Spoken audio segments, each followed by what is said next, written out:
Olá pessoal, tudo bem?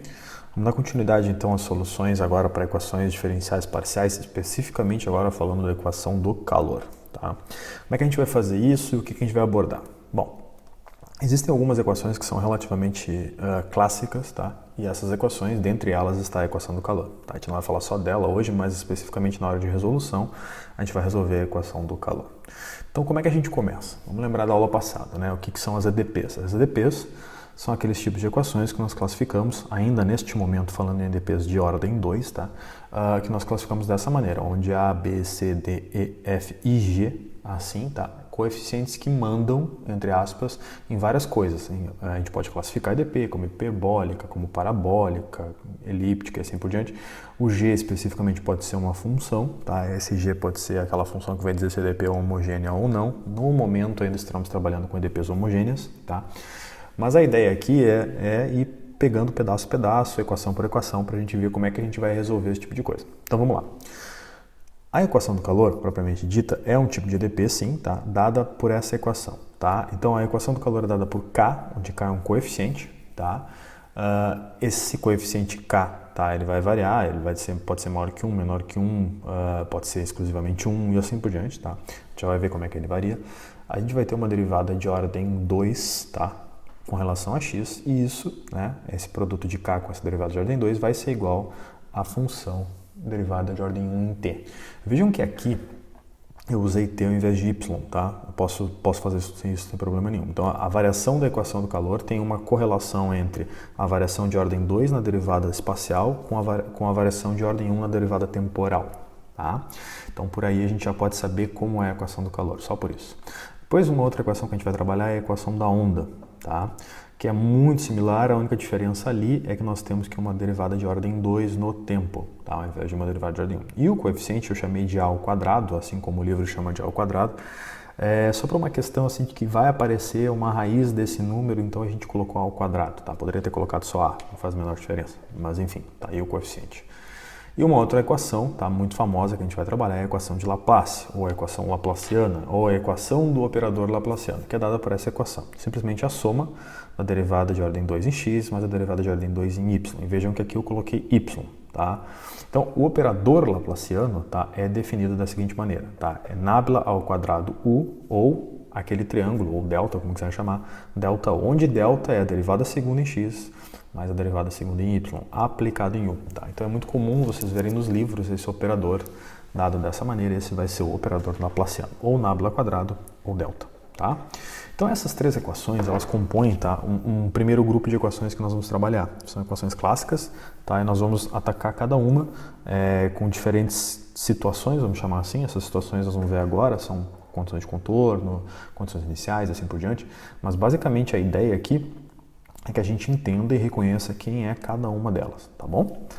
Então tá, então vamos lá, vamos aos fatos. Vamos pegar primeiro a equação do calor, tá? Que é o que a gente vai trabalhar hoje, pura e simplesmente na equação do calor, tá?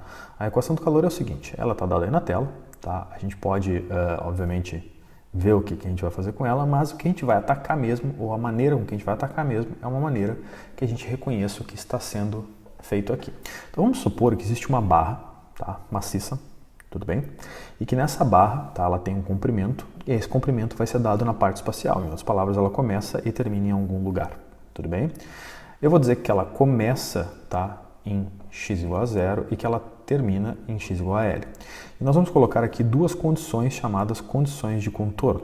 Eu vou dizer que nas extremidades, ou nas laterais, ou na parte circular dessa barra, imagine uma superfície circular, tá, que está na lateral, tanto do lado esquerdo quanto do lado direito, em que a temperatura, tá, já que é a equação do calor, em que a temperatura U, tá, que depende de x e de t, ou seja, da posição e do tempo, ela é zero nessas extremidades, ou seja, ela é zero em x igual a 0 e ela é zero em x igual a L, tudo bem?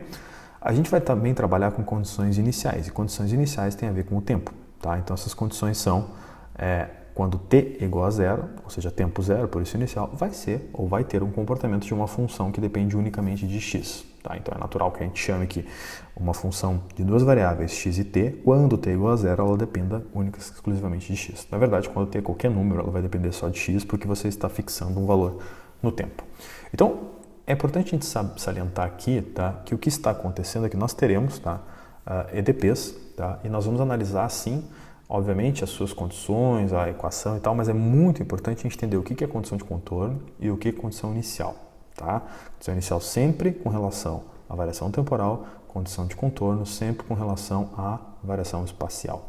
Tudo bem? Beleza. Dito isso, algumas coisas precisam ser colocadas. Por exemplo, eu falei, né, que a barra varia de 0 a L. Isso tem que estar bem claro, né? Eu estou pegando uma barra tipo cilíndrica, mas enfim, podia ser outra barra, tá? E ela está variando de 0 a L. Então, o que interessa é o que acontece aí no meio, entre 0 e L para nós, tá? E, claro, baseado num primeiro momento, e esse primeiro momento é quando t igual a 0, ou seja, vai ter um comportamento f de x que eu, enfim, não sei quem é. Tudo bem? Então, o que a gente vai ter que entender num primeiro momento? Bom, a gente vai começar a trabalhar agora com soluções que dependem, tá, do espaço e do tempo. Em outras palavras, elas dependem de duas variáveis. Tá? Então aqui a gente vai primeiro tentar entender o que acontece entre 0 e L. Bom, é tudo que eu quero saber, né, o que acontece entre 0 e L. Mas eu sei, tá, que entre 0 e L, quando o tempo é igual a 0, existe um certo comportamento. Eu estou chutando esse comportamento, essa função não é a solução, tá, do problema, é uma função qualquer. Eu estou supondo que essa é a minha f de x. Em outras palavras, eu estou supondo que essa é a minha condição inicial. Que existe uma distribuição de temperatura que quando t é igual a 0, tá, tem esse comportamento, tá, conhecido como f de x, que é esse que está na tela aí. Tudo bem? Então, o que acontece? A gente sabe, né, que isso vale especificamente para t igual a 0, mas a gente não quer só para t igual a 0, a gente quer para t variando. Quando t é 1, quando t é 2, quando o tempo começa a passar, quanto vale ou qual vai ser o comportamento? Será que ele fica igual? Será que ele modifica? E antes da gente discutir isso, para que fique bem claro para vocês, o que eu preciso que vocês tenham aqui em mente é que, primeiro, as condições, tá, de contorno têm que ser satisfeitas. As condições de contorno para qualquer t, é o que está escrito lá em cima, condição de contorno. Para qualquer t em x igual a 0, em x igual a L, são 0. E isso eu consigo ver nesse gráfico. Tudo bem? E se eu fizer outros gráficos, eu vou ter que conseguir ver isso também. Tudo bem? Então vamos lá. Primeira coisa que a gente tem que ver aqui, beleza, a gente sabe que para t igual a 0 é f de x. Vamos supor que para t igual a 1 ela variou um pouco, ela decaiu, vamos supor que ela decaiu. Então essa temperatura decaiu um pouco, né, mas ela mantém aquela condição de contorno, né, de ser nula em 0 e L, beleza? Vamos supor que para t igual a 2 ela continue decaindo, então ela decaiu um pouquinho mais, para t igual a 3 um pouco mais ainda e assim por diante. Para t igual a 4 foi decaindo. Tá? Então o que está acontecendo aqui? Nós estamos fixando os valores de t, tá? Nós nem resolvemos ainda, nós estamos supondo que está acontecendo um certo comportamento. Eu quero discutir isso com vocês pelo menos uma vez e essa uma vez é agora. Tá? Como é que a gente faz isso? Então a gente tem agora essa distribuição, tá? A gente já entendeu o que está acontecendo aqui com relação ao tempo, tá? E a gente precisa entender o que aconteceria se a gente tivesse que formar um gráfico de duas variáveis. Tá? Então aqui eu vou colocar mais um tempo, tá? Reparem que todos os tempos a condição de contorno é satisfeita e tem que ser, tá? Ou seja, nula em 0 e L, tá? E agora a gente vai se perguntar, né, o que aconteceria, né, se a gente tentasse, tá, distribuir ou tentasse entender como é que fica, né, esse gráfico, tá, 3D, de uma maneira 3D. Então eu vou botar numa perspectiva mais ou menos assim, vou colocar o eixo do tempo lá atrás, tá? E vou colocar aqui uma reta pontilhada paralela só para dizer que as coisas vão andar conforme essa reta, ou seja, sempre entre 0 e L. Tá? E obviamente, né, a gente sabe, por exemplo, algumas coisas. Eu sei que f de x em t igual a 0 é essa primeira verde. Essa não vai mudar, porém, as demais, né, vão mudar e elas vão variar para cada um dos tempos. Então a nossa perspectiva 3D, o nosso gráfico 3D, ele fica mais ou menos assim. Ou seja, para cada tempo que varia, né, ela vai variando também, ela vai tendo um decaimento. Então a gente já pode ter uma noção, nesse caso, do que vem a ser a função de t, ou o pedaço da função de t, que vai ser a solução dessa equação. Tudo bem? Então vai ser um decaimento em t, com certeza. Tudo bem? Podia ser uma função que aumenta, assim por diante. Mas nesse caso a gente já sabe que aumenta, que não aumenta, perdão, porque é uma equação homogênea, não tem uma fonte inserindo calor.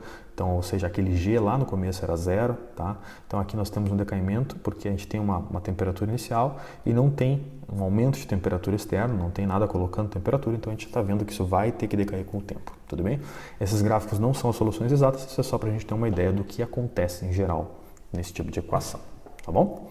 Então tá, como é que a gente faz agora? Qual a ideia, né? Bom, isso tudo foi só para ter uma ideia da equação do calor, agora a gente precisa resolver ela. E para resolver a gente vai usar a separação de variáveis, bem como eu usei na aula passada, tá? Só que agora eu vou um pouco mais. O que é esse um pouco mais? Esse um pouco mais para nós é de fato resolver e usar as condições de contorno e condições iniciais, que foram coisas que eu não usei na aula passada. Então o que eu vou fazer aqui é o seguinte, estão aqui, ou está aqui, melhor dizendo, a solução, que eu não sei quem é, mas eu estou assumindo que ela é um produto de duas funções, uma função em x e uma função em t. Bem? Então, a gente viu na aula passada que quando a gente tem essa situação, tá, a gente vai fazer o seguinte, a gente vai derivar, né, em todas as ordens possíveis, no caso as ordens que aparecem, né, mas a gente tem aqui uma colinha, né, da aula passada, se a gente derivar em cada uma das ordens, né, e 1 e 2 e para t e para x, a gente vai ter a seguinte situação. Aqui, especificamente aqui, me interessam duas. Me interessam a segunda ordem em x e a primeira ordem em t. Por quê? Porque essas duas, né, primeira ordem em t e segunda ordem em x, são as coisas que eu vou conseguir comparar ou colocar na minha equação diferencial parcial. Então, se eu colocar na equação diferencial parcial, que é nada mais do que ku derivado em x duas vezes igual a u derivado em t uma vez, e substituir cada uma delas pelo que elas valem, né? Ou seja, por x duas linhas em t e vezes x duas linhas em x, perdão, t igual a x t uma linha, né? Ou seja, primeira ordem em t e segunda ordem em x, né? A gente vai ter a seguinte equação, tudo bem? E aí agora a gente vai simplesmente separar, como o nome diz, né? A gente vai olhar para essa nova equação e vai separar ela, tá? Usando o fato de que a gente pode isolar aqui tudo que é x para um lado, tudo que é t para o outro, tá? E a gente vai usar aquela técnica de comparar, ou melhor, igualar isso a uma constante, tudo bem? Essa constante nós chamaremos de menos lambda ao quadrado. Ah, mas eu quero chamar de lambda, ao quadrado, não tem problema, tá? Só você vai ter um pouquinho mais de conta, mas vai chegar no mesmo resultado. No caso aqui, vocês vão ver que é mais fácil chamar de menos lambda ao quadrado. Nós vamos ter uma solução aqui usando cossenos e senos, vai ser mais fácil que hiperbólico se eu usasse lambda ao quadrado, mas daria para fazer do outro jeito também, teria um trabalhinho maior, mas não tem problema. Então, o que nós temos aqui, quando a gente faz essa situação, né, a gente tem duas EDOs, tá? Em que a gente separou, né, da seguinte maneira, conforme nós vimos na aula passada. E essas duas EDOs, tá, vão ter que ser resolvidas, tá? Tanto em x quanto em t. Tudo bem? Para resolver essas duas EDOs, tá, o que a gente precisa fazer, basicamente, é entender o que é cada uma, tá? Se eu olhar para a primeira delas, tá, eu sei aqui que a solução, né, vai ser em torno, ou melhor, em termos, perdão, de senos e cossenos. Tá? Por quê? Porque eu tenho derivada de ordem 2, eu tenho um termo positivo igual a zero. Tá? Então isso aqui vai ser termos senos e cossenos. Se fosse negativo, seria cossenos hiperbólicos, ou a gente poderia fazer também por exponenciais, daria um pouquinho mais de trabalho. Tá? E aqui, tá, em t, é mais fácil ainda. Tá? Isso aqui vai ser uma exponencial, né, com um termo negativo que decai, a gente já sabe que isso decai, né, porque a gente já viu que não tem uma fonte externa, mas enfim, já fica mais aqui uma dica de como seria. Então, o que a gente precisa resolver? Até aqui está exatamente igual à aula passada. Tá? Por que está exatamente igual à aula passada? Na aula passada, eu falei desse tipo de solução, tá, como uma solução que seria um produto, né? E eu fiz alguns casos bem gerais, no sentido de que eu só chutei valores lá para essas constantes. Aqui eu não vou mais chutar valores para as constantes. O que eu vou fazer aqui é resolver o problema, porque agora essas constantes, C1, C2, C3, elas podem e devem ser determinadas no momento que nós temos condições de contorno e condição inicial. Então, o que acontece aqui? Eu vou ter que usar essas condições, né? Não tem sentido mais eu ficar falando nessas condições sem usar. Então, primeiro vamos usar as condições de contorno, tá? E condição de contorno em relação com x, então nós vamos usar, obviamente, na equação diferencial ordinária de x e não a de t. Tudo bem? Então, o que acontece aqui? Como é que a gente faz para usar essas condições de contorno? Primeiramente, a condição de contorno, ambas são nulas, então a gente vai igualar a zero. Tudo bem? Aqui tem um momento crucial que a gente tem que entender que x de zero, x maiúsculo de zero, vezes t de t igual a zero, tem que me levar em x de zero igual a zero. Porque se t de t for zero, eu só vou ter a solução trivial. T de t é uma função de t, que se eu assumir que ela é zero, depois lá no produto final vai dar zero, lá em cima à direita, e u de xt seria zero. Não faz sentido, é só a solução trivial. Tá? Então eu preciso, tá, de uma outra perspectiva. Essa outra perspectiva é quando t de t não é zero e, obviamente, isso nos leva a x de zero ser zero. Acontece a mesma coisa lá de baixo. Então, o que eu tenho aqui? Tá? Eu tenho que lembrar, tenho que saber que essas duas aqui, com a condição de t de ter ser diferente de zero, para que eu não tenha soluções apenas triviais, vão me levar, ou vão me retornar, tudo bem? Condições de contorno da EDO em x, ou seja, x em 0 é 0, x em L é 0. Fechou? E essas duas, aí é que tá, essas duas juntas com a EDO que eu tenho, com a solução geral que eu tenho, eu vou ter que resolver, tá? E elas vão me formar aquilo que a gente viu na aula passada, só que a gente não resolveu, porque a gente não tinha as condições. Só que agora esse problema que está no quadro, no quadrinho verde, ele é um problema de Sturm-Liouville, que a gente já sabe resolver. Então, como é que a gente faz o problema de Sturm-Liouville? A gente tem que ir atrás de cada uma das possíveis soluções, tudo bem? Então, quando eu aplicar x em 0, me leva, né, exatamente em C1 cosseno de 0 mais C2 seno de 0. Seno de 0 é 0, cosseno de 0 é 1, vai ficar só C1. Vai me levar ao fato de que C1 vai ter que ser igual a 0, como a gente está vendo aqui. Tudo bem? Então, o que acontece? C1 vezes cosseno é 1, e aí basta que eu iguale isso e eu vou ter que C1 vai ser nulo. Tudo bem? Me sobra só C2 seno de lambda x. Tá? Me sobrando só C2 seno de lambda x, eu vou ter agora que aplicar na segunda condição de contorno, ou seja, x em L é 0. Eu vou ter que C2 seno de lambda L, tá? Vai ter que ser 0. Só que C2 não pode ser 0, porque C1 já é 0, então de novo eu teria a solução trivial. Então o que acontece? Seno de lambda L tem que ser 0. E aí eu vou cair de novo naqueles problemas, né, de quais são os lambdas que fazem seno de lambda L ser nulo. Então eu vou cair nos problemas dos autovalores. Né? Por quê? Porque seno de lambda L, tudo bem, vai ser 0 quando? Quando lambda L for igual a múltiplos de π. E, consequentemente, isso vai ser, ou vai acontecer, melhor dizendo, quando lambda for igual a nπ sobre L. E aqui eu já vou colocar lambda n, porque existem infinitos n's que fazem isso acontecer. Ou seja, lambda n são os meus autovalores do problema. Fechou? E aí, bom, lambda n é os autovalores do problema, isso é um problema de Sturm-Liouville. A gente vai chegar no fato de que nós teremos autofunções seno de nπ x sobre L, tá? E nós vamos chamar, ao invés de x de n. Então, vamos lá. Autovalores lambda n, autofunções x de n. Todas elas são soluções do meu problema para a EDO em x. Tudo bem, pessoal? Então é isso que eu tenho que ter em mente, tá? Que agora eu tenho autofunções que são soluções do problema. E eu quero antes, eu vou falar disso de novo ainda na aula de hoje, mas eu quero antes lembrar que na aula passada eu falei, bem no final da aula passada, do princípio da superposição. Quando nós temos n soluções ou k soluções, finitas ou infinitas soluções, a soma de todas elas também é solução. Tá? Então a gente vai supor aqui uma soma de todas as soluções como sendo a solução que a gente está procurando. Tá? Então aqui xn são as minhas autofunções. Fechou? Então tá, dito isso, sabendo disso, nós temos agora que analisar outras coisas. E essas outras coisas, né, envolvem, por exemplo, né, os problemas, esse problema está resolvido, envolve, por exemplo, os problemas para resolver a equação em t. Tá? Então a equação em t, eu vou ter que puxá-la de volta aqui. Tá? Essa equação em t, para que eu possa resolvê-la, tá? Nós temos ela aqui dada por t' igual não, mais lambda quadrado, kt igual a 0, o qual a gente já sabe que existe uma solução, a gente não sabe que é o C3, tá? Assim como a gente também não sabe quem é esse C2, tá? Mas agora essas duas soluções eu tenho, tá? A diferença aqui, nós temos que tomar um cuidado muito grande, é que lambda aparece também na solução de t, tá? Ou seja, aquele lambda na solução de t é o mesmo lambda da solução de x, ou seja, é um único lambda. E aí nós temos que cuidar que esse lambda também tem que ser lambda n. Tá? Então isso precisa ficar bem claro aqui. Tá? Então pensando aqui no produto, agora eu já posso expressar de uma maneira um pouco melhor esse produto ou solução, como quiserem chamar, da minha equação do calor, que vai ser substituindo o x de n no lugar dela e substituindo t de t no lugar dela também, tá? A gente vai conseguir ter uma ideia um pouco melhor do que essa solução. Tá bom? Só lembrem que ambas dependem de n, tá? E aí nós temos que tomar um cuidado. Vou substituir o lambda n lá na de t também, tá? Temos n na primeira, né? Podemos reordenar isso aqui, ficar C2 vezes C3 para ficar uma única constante, a qual eu vou chamar de A, né? Só para não me perder aqui. Tudo bem? Então essa aqui é uma cara, tá? Já pensando nos finalmente, é uma cara do que vem a ser a minha solução.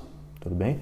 Só não posso esquecer de uma coisa. Essa solução, tá, é uma solução que é a soma, ou deve ser a soma de várias soluções, ou de várias autofunções. Nós temos autofunções que são temporais e autofunções que são espaciais, ou seja, que dependem do espaço e do tempo. Tá? E a soma de todas essas vai ser a minha solução final. Por isso que eu coloquei U de n ali no começo. Tá? Que dependem, cada uma depende de n. Tá?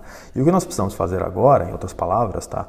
É, primeiro, entender, né, quem são essas autofunções, entender que elas são soluções do meu problema e nós vamos precisar somá-las, tá? Para que seja de fato solução do que eu quero. Tá? Então, para fazer isso, o que a gente tem que fazer nesse primeiro momento? Tá?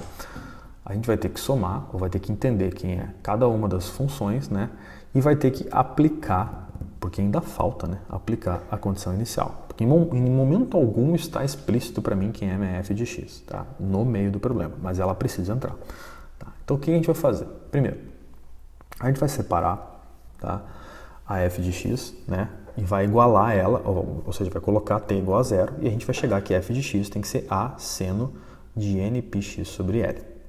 E aí vocês vão dizer que isso não resolve muito o meu problema, porque vai aparecer seno vezes seno e assim por diante. Tá, de fato não resolve mesmo. A gente precisa saber isso no primeiro momento. O que mais que a gente precisa saber?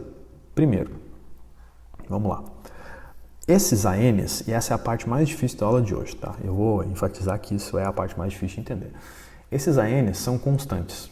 Tá? Só que essa constante ela pode mudar para cada n.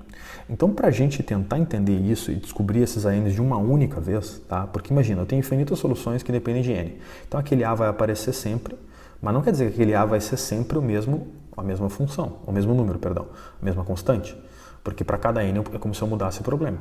Tá? Então, o que acontece aqui? Eu tenho que supor que esse A vai variar com n. Que esse A vai ser um coeficiente e a literatura chama isso de coeficientes proporcionais, tá? Então, esses coeficientes de A, eles vão variar com as autofunções, e variar com as autofunções quer dizer que eles vão variar com n. Então, a gente vai supor nesse momento que esses são ANs, e isso é extremamente importante para a continuidade do meu problema. Então, o que a gente faz agora? Tá? Então, deixa aqui o de x0, tá? E vamos só entender que essa u de x0 é a f e que a f é dada por an seno de n πx sobre L, tá bom? E aí a gente vai voltar para o fato de que nós temos que, de fato, lembrar que a soma de todas as u's é a minha solução. Então, o que a gente vai fazer? Primeiro, vai somar todas as UNs. Só que todas as UNs, né, são quem? São todos esses caras aqui. Tá? Ou seja, o n é a mesma função que está lá em cima, só troquei o a por an. Tá? E se eu somo todas as UNs, eu vou ter que somar também, tá, todas as minhas f's ali do lado direito. Então, quando eu somo todas, eu tenho que somar tudo isso aqui, tá? Tudo do lado direito. E tenho que somar também todas as minhas funções que aparecem ali em cima, ou seja, f de an seno de n πx sobre L. Então, isso vai ser um somatório também, tá? Assim como eu somo todas as soluções gerais, eu tenho que somar todos os ANs, eu tenho que descobrir quem são esses ANs, tá? E aí fica a dúvida, né? Por isso que eu chamei a atenção para dizer que esses ANs é a parte mais difícil, é entender o seguinte: todos esses ANs são coeficientes que nós temos que descobrir. E eu tenho duas opções. Eu tenho a opção de olhar para a solução final, que é aquela que está por último embaixo, tá? Que ainda não é a solução final, porque eu tenho que saber quem são os ANs, e olhar para ela e tentar descobrir o AN. Não tem como eu saber isso. Eu já usei todas as condições. Agora, quando eu olho para f de x, tá, igual a um somatório de an seno de n πx sobre L, eu já vi isso em algum lugar.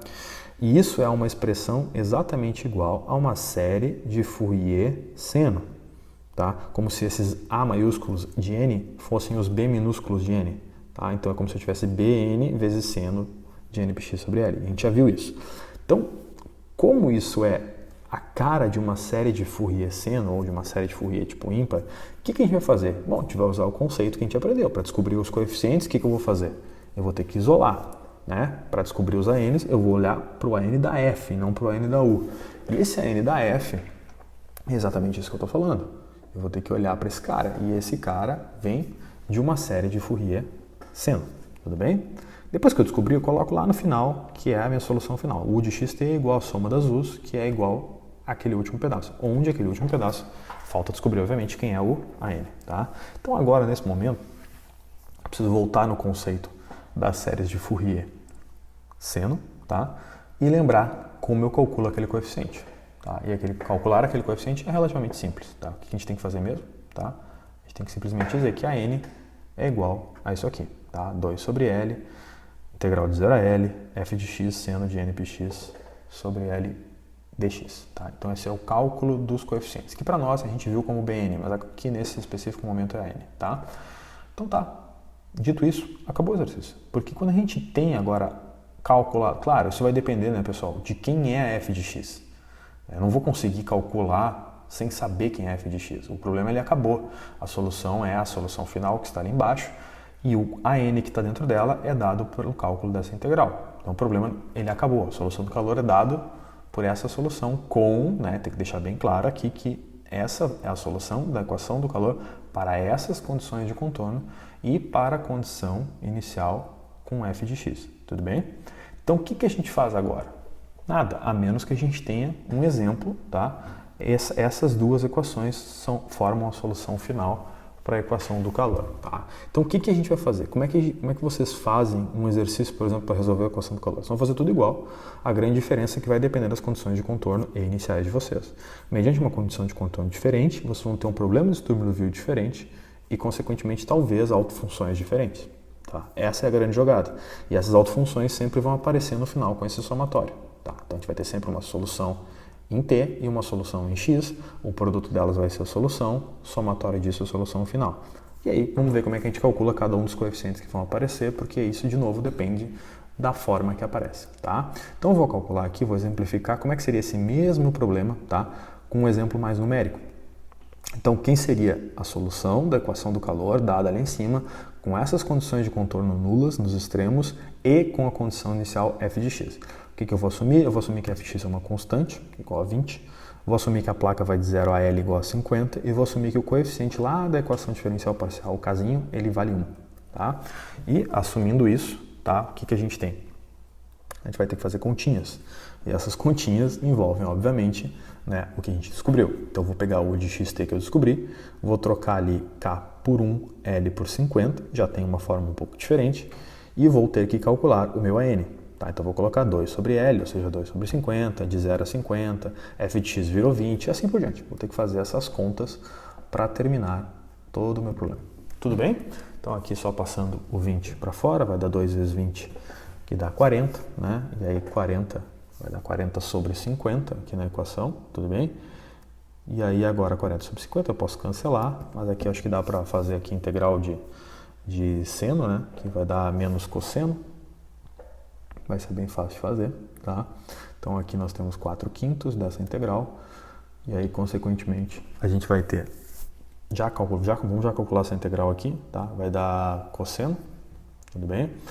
Aqui vai ter um coeficiente que é 1 sobre nπ sobre 50, vai dar 50 sobre nπ, o 50 vai cancelar com o 5, tá?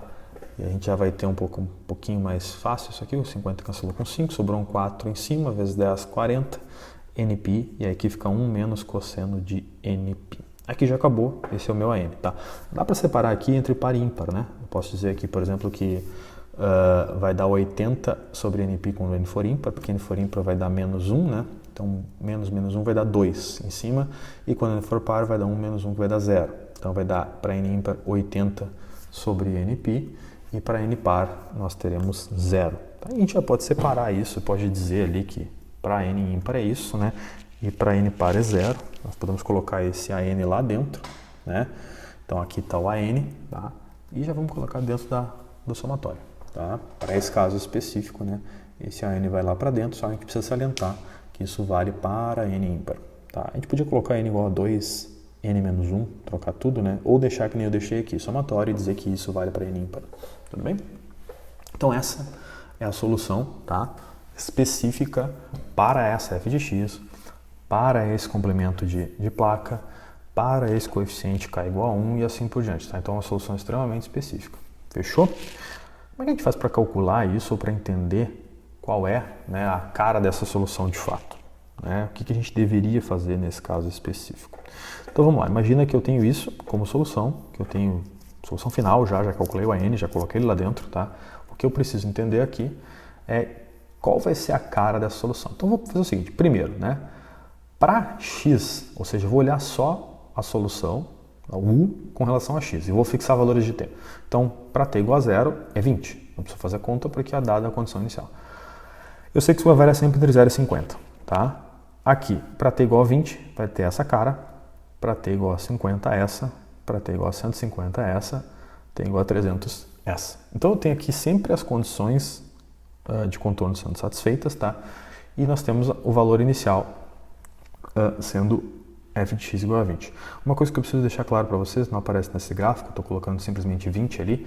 Na verdade, a condição inicial, a condição de contorno para f de x em 20 também é zero nas pontas, tá? É como se fosse uma reta vertical que vai de 0 a 20, depois uma reta horizontal que vai de 20, ou melhor, que vale 20 e vai de 0 a 50, depois outra reta vertical que vai até os 50. Então vai ficar como se fosse um quadrado, tá?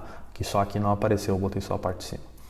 Se eu fosse analisar, mediante a função temporal agora, eu teria um comportamento um pouco diferente, porque na parte temporal tem uma exponencial com coeficiente negativo, tá? Então eu vou ter um decaimento, tá? Então eu vou partir de 20, tá? E vou chegar aonde? Para x igual a 5 eu vou ter esse comportamento até mais ou menos 500.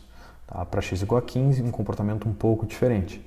Para x igual a 25, um comportamento um pouco diferente. Então o valor de x, tá, ele muda, no sentido de que ele influencia, mas o comportamento é de decaimento no tempo também. Tá? E isso é extremamente importante para a gente entender o que está acontecendo nesse caso específico. Tá? Então, se eu colocar tudo de novo em perspectiva, tá? Assim como eu coloquei anteriormente, agora já com a solução correta mesmo, solução final, né? O que vai acontecer para nós aqui? A gente precisa entender o que está acontecendo para as funções. Se eu colocar em perspectiva a do tempo também, eu tenho mais ou menos esse gráfico. Então, o que a gente vai fazer aqui? A gente simplesmente vai tentar, né, de uma maneira única, juntar tudo isso. Vai colocar a perspectiva, né, de x para um lado, de t para o outro, e aqui eu estou só juntando os gráficos 2D, mas para colocar eles em 3D, o que eu preciso fazer é entender ou distribuir corretamente, tá, todos esses valores, ou seja, todos os valores dos gráficos que variam em x para valores de t fixo, eles precisam tomar o seu lugar no espaço, assim como os gráficos, né, de x precisam tomar os valores, ou melhor, os gráficos de t com valores fixos de x também precisam tomar o seu lugar no espaço. E como é que a gente faz isso? Bom, a gente tem que distribuir. Tudo bem? Para distribuir isso, a gente vai fazer essa variação e colocar os valores fixos de t para cada um deles, né? Colocado aqui mais ou menos em escala.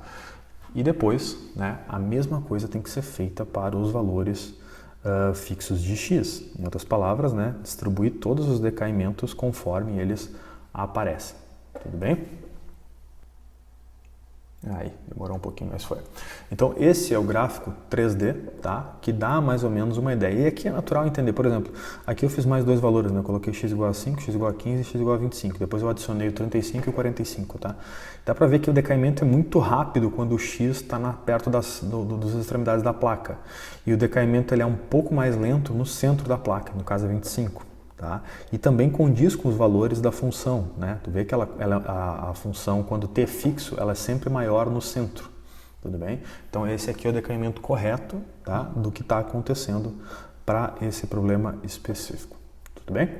Legal, né? Esses gráficos foram todos feitos em Python, dá para fazer com somatório e assim por diante, e eu vou deixar vou tentar deixar o código para vocês separado, tá bom? Então tá, pessoal, essa é a equação do calor. Tem alguns exercícios para que vocês possam fazer, mas a gente se vê na próxima aula. Feito!